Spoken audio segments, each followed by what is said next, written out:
La vie véritable, n'est pas dans l'excitation émotionnelle, dans le sentimentalisme, ni dans des paroles bien méditées. Les paroles de sagesse, les citations intelligentes, les arguments logiques et prudemment exposés ne sont pas obligatoirement vie. Sans nul doute, frères et sœurs en Christ, plusieurs demanderont, il est étrange que la vie ne soit pas dans la ferveur ou les pensées élevées. Où donc pouvons-nous trouver la vie? Qu'est-ce que la vie après tout? Nous confessons que nous n'avons pas de meilleure façon d'exprimer ce qu'est la manifestation de cette vie. Tout ce que nous pouvons dire, c'est qu'elle est plus profonde que les émotions, et bien plus encore que les pensées. Et aussitôt que nous la rencontrons, nous sommes à l'instant même vivifiés intérieurement. Et c'est quelque chose qui s'appelle la vie. Qu'est-ce que la vie? La vie est plus profonde que la pensée.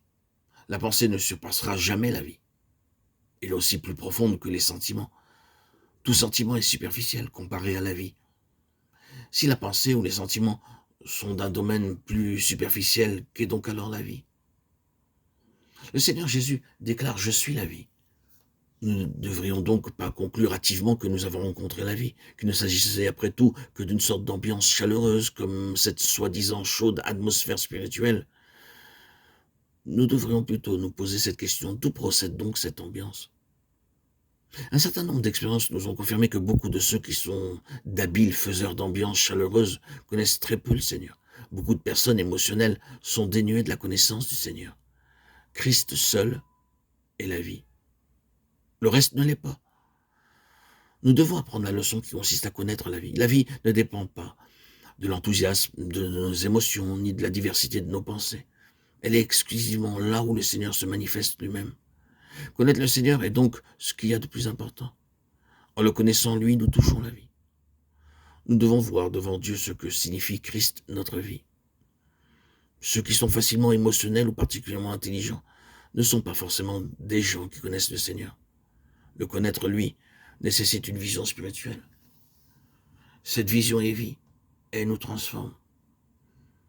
Si nous connaissons le Seigneur comme notre vie, nous prendrons conscience de la futilité de tous nos efforts naturels dans le domaine spirituel.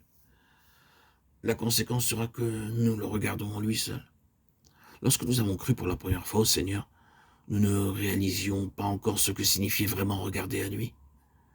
Mais graduellement, nous avons appris de plus en plus à regarder à lui. Nous avons reconnu que tout dépend de Christ et non pas de nous-mêmes. Au début de notre marche chrétienne, nous voulions posséder une chose après l'autre. Nous ne pouvions pas nous confier en lui pour toute chose. Après avoir été instruits davantage par le Seigneur, nous avons vu la nécessité de nous confier en lui, non pas dans le sens de croire en lui pour qu'il nous accorde une chose après l'autre, mais dans le sens de nous confier en lui pour qu'il fasse ce que nous sommes incapables de faire par nous-mêmes. Quand nous sommes devenus chrétiens, nous étions enclins à faire tout par nous-mêmes. Nous pensions que rien ne se ferait, que presque tout s'en irait à la dérive si nous ne faisions pas les choses nous-mêmes.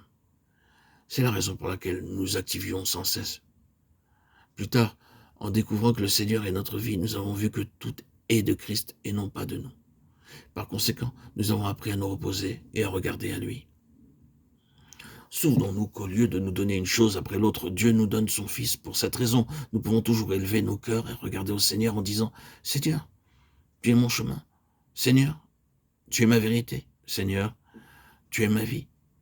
C'est avec toi, Seigneur, que je suis en communion, non pas avec des choses même si elles viennent de toi. » Demandons à Dieu de nous accorder la grâce de voir Christ dans toutes les choses spirituelles. Jour après jour, nous serons convaincus qu'en dehors de Christ, il n'y a ni chemin, ni vérité, ni vie. Combien facilement nous prenons les choses pour le chemin, la vérité et la vie. Nous appelons vie une ambiance chaleureuse ou bien vie une pensée lumineuse. Nous considérons les émotions ou une conduite apparente comme étant une manifestation de la vie.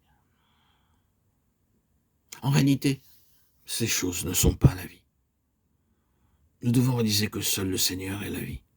Christ est notre vie. Et c'est le Seigneur qui vit et qui manifeste cette vie en nous. Demandons-lui de nous délivrer de tout ce qui est superficiel et partiel afin de pouvoir le toucher, lui, uniquement. Puissions-nous voir le Seigneur en toutes choses. Le chemin, la vérité et la vie se découvre en le connaissant lui. Frères et sœurs en Christ bien-aimés, chers amis auditeurs, auditrices, puissions-nous vraiment rencontrer le Fils de Dieu et le laisser lui vivre en nous.